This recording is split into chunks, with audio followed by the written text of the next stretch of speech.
This is Story Recapped. Today I'm going to explain a comedy sci-fi horror film called Piranha 3DD. Spoilers ahead, watch out and take care. A year ago, the world was shocked when a swarm of piranhas appeared in Lake Victoria and massacred dozens of young people enjoying their spring break. A newscast reveals that Lake Victoria has now become a virtual ghost town due to the tragedy. Even after a massive eradication program, many residents abandoned their property, causing the local economy to collapse. On the anniversary of the incident, people who remember the event wonder if the deadly attacks could happen again. In Arizona, Mo and Clayton wade into Cross Lake to retrieve a cow's corpse. A fish egg comes out of the cow's mouth when Clayton stabs it with a hook. Clayton feels something moving inside the corpse, so he asks Mo to shine the light in the cow's belly.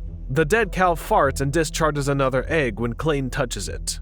Clayton puts a lighter close to the corpse and ignites the gas when the cow farts again.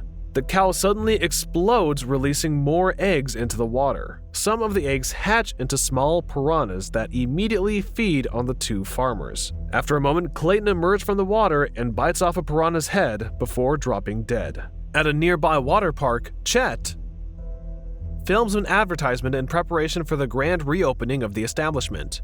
When he sees his stepdaughter Maddy arriving, he interrupts the filming to greet her. Maddy scolds him for firing their old lifeguards and replacing them with exotic dancers, so he explains that the new hires are water certified. Chet notes that he's only trying to live up to the promise of Maddy's deceased mother to keep the water park running. He then shows Maddy the water park's new adult section, where women swim and dance on the pole. On the edge of the pool, there's a flat-screen TV, showing a view of people climbing out of the pool. Maddy tries to get rid of the camera on the ladder and reminds Chet that she owns half of the property. However, Chet points out that she doesn't have the authority to do anything because he owns most of the shares. During a party for the water park employees that night, Maddy spent some time with her friend Ashley and Shelby, after being away from them while she's in university studying marine biology. Barry remarks that Maddy must be wishing she's still in school because of what Chet has done with the water park. Maddy notes that she misses the old times when she worked there and hung out with them.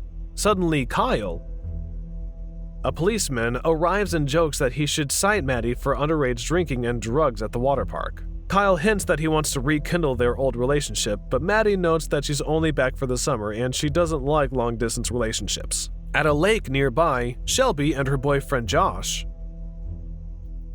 decide to go skinny dipping. While they splash water at each other, Shelby feels something brushing up against her.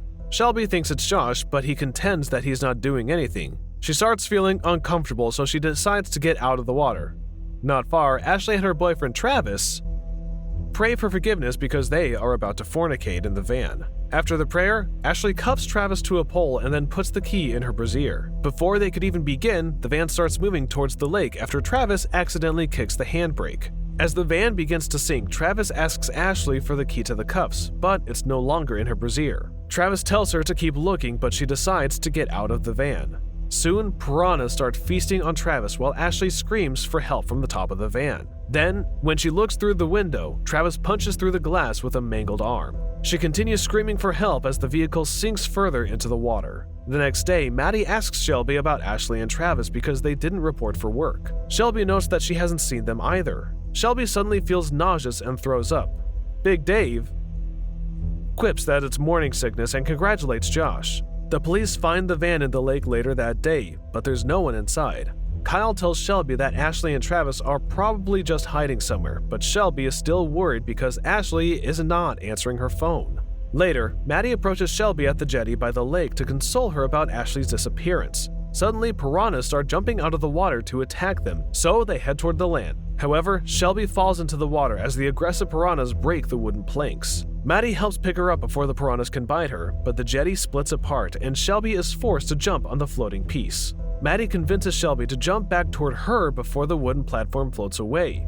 They both fall into the water, but they manage to swim ashore. A large piranha suddenly jumps out of the water to attack Maddy, but she grabs it before it reaches her. The two girls beat the fish with a rock until it stops moving. Soon, Maddy, Kyle, and Barry head to the house of a marine biologist, Carl Goodman, to find out how the piranhas made it to Cross Lake. Goodman notes that Cross Lake isn't connected to Lake Victoria, but piranhas could be migrating through underground lakes and rivers. He then proceeds to show the trio just how strong and aggressive the piranhas are by putting a sheet of galvanized steel in an aquarium with a piranha. When he throws the frog on the other side of the sheet, the piranha rams through the steel until it breaks open, but Barry grabs the frog before the fish can get to it. Goodman notes that the piranhas were able to come back and spawn due to the sulfur dioxide generated by geothermal activity. He surmises that the piranhas entered the drainage system because they followed the sulfur dioxide release during the treatment of chlorinated water. Goodman says he tried to warn people that the piranhas could get inside the drainage system, but he lost his credibility when he released his book that foretold the plague of the walking fish. Barry discloses that he's read the book and he loves it. Goodman then gives each of them a copy of his book. When Maddy asks why Barry read the book on marine biology, he reveals that he wanted to learn about things that captured Maddy's interest. Maddy points out that the water park is opening the next day, so they must check the drainage system and the outflow pipe to the lake. At the bottom of the lake, a piranha takes a bite of Ashley's mangled corpse. Another piranha passes by and regurgitates the key to the handcuffs she put on Travis. Later that night, Shelby asks Josh to make love to her because she's still depressed about Ashley's disappearance. Meanwhile, Maddy asks Barry to dive with her to check the outflow pipes to the lake. However, Barry confesses that he can't swim, so she goes in the water alone. As Maddy inspects the grates on the pipes, a piranha emerges and attacks her. The piranha bites her foot as she swims back to the surface. More piranhas swim towards her, but she makes it to the land with Kyle's help. Shelby and Josh are soon in bed, but Shelby suddenly convulses when something moves in her belly. When Josh stops, he panics upon seeing a piranha biting his member. He staggers towards the kitchen and hesitantly cuts off the organ with a knife. Shelby soon wakes up and sees the piranha writhing on the kitchen floor. The severed organ shoots out of its mouth when she stops on it. As she looks through the window to find Josh, the enraged boyfriend turns up behind her, holding a knife and yelling at her. Later, Kyle meets up with Chet to get hush money for overlooking the illegal well that draws water from the underground river. Kyle discloses that Maddy checked the pipes at the lake and found that the grates are intact. He hints that the well could be another way for the piranhas to get into the water park, but Chet tells him not to worry about it. Barry approaches Maddy in her room and asks if she's getting back together with Kyle. Maddy tells him that she won't, but he hears some hesitation in her voice. Suddenly, Shelby arrives and tells her about the unfortunate incident with Josh, so they take the lovers to the hospital. When Maddy gets back home, she takes a dip in the bathtub. Small piranhas start dropping out of the faucet while her eyes are closed. A piranha soon lunges towards her, but she wakes up from the bad dream. The next day, a good number of people line up to get into the water park. One of those guests is Deputy Fallon, who is still dealing with the trauma of losing his legs in the piranha attack last year. He's still afraid to go in the water, but his companion Andrew points out that swimming in a kiddie pool will be the first step to overcoming their fear. Fallon tells Andrew to toss him into the pool, but he suddenly changes his mind. Fallon throws him into the water instead, when Andrew insists on pushing him into the pool. Later, Chet introduces David Hasselhoff as the celebrity lifeguard for the day. It doesn't take long for the ladies to crowd around Hasselhoff to take pictures with him. Meanwhile, Maddy discovers the illegal well and confronts Chet about it. She warns him that piranhas might go through the intake pipes, but Chet brushes off her concerns. A piranha soon swims through the pipes and breaks through one of the grates in one of the pools. A young boy named David tells his mother that a piranha bit him, but a woman asserts that he just scraped himself. David approaches Hasselhoff and asks him for a band-aid, but he gives him an autographed picture instead. When he realizes that David doesn't recognize him, he starts naming his movies and TV shows, but the boy doesn't know any of them. Another woman gets bit and tells Maddy that she saw a fish, so Maddy asks Chet to shut down the water park. However, Chet refuses since Maddy didn't see the fish herself. Maddy tries to get the people to leave the pool, but Kyle stops her and drags her away. Soon, the water in the pool is stained with blood when more piranhas arrive and attack. Andrew takes Fallon away from the pool, but Fallon stops him and instructs him to get his prosthetic leg. Not long, Fallon heads to the pool and shoots the piranhas with a gun attached to his titanium limbs. He only stops shooting to help a girl get out of the water. Once the girl is safe, he continues blowing the piranhas away. Hasselhoff hears David screaming for help, but he ignores him. A woman asks him to do something about the piranhas, but he points out that he's not a real lifeguard and the people will be safe once they get out of the water. When he hears David's voice again, Hasselhoff remarks to himself that the boy is a little moron for going back into the water. Hasselhoff eventually runs to help David as he screams. Before reaching the boy, he stops to catch his breath and remarks that he's getting old. After taking the boy out of the water, Hasselhoff is elated that he actually rescued someone. Maddy soon returns to the pool area and smacks Chet in the face for not listening to her. She realizes that they need to drain the pools, so she instructs Barry to turn on the water pumps to suck the water. Before heading to the pump station, Barry confesses that he's been in love with Maddy since the 7th grade. Maddy notes that she didn't realize it because she thought he was gay. On the way to the pumps, Big Dave asks Barry to pull out a piranha that bit his butt. Big Dave follows Barry to the pump station after he takes out the fish from his rear. As Chet attempts to flee, he comes across a young girl mourning the death of her mother. He feels terrible for the girl, so he apologizes her and gives her some money, but he accidentally hits her with a buggy. As Chet drives out of the water park, his head gets decapitated on a wire of a low-hanging banner.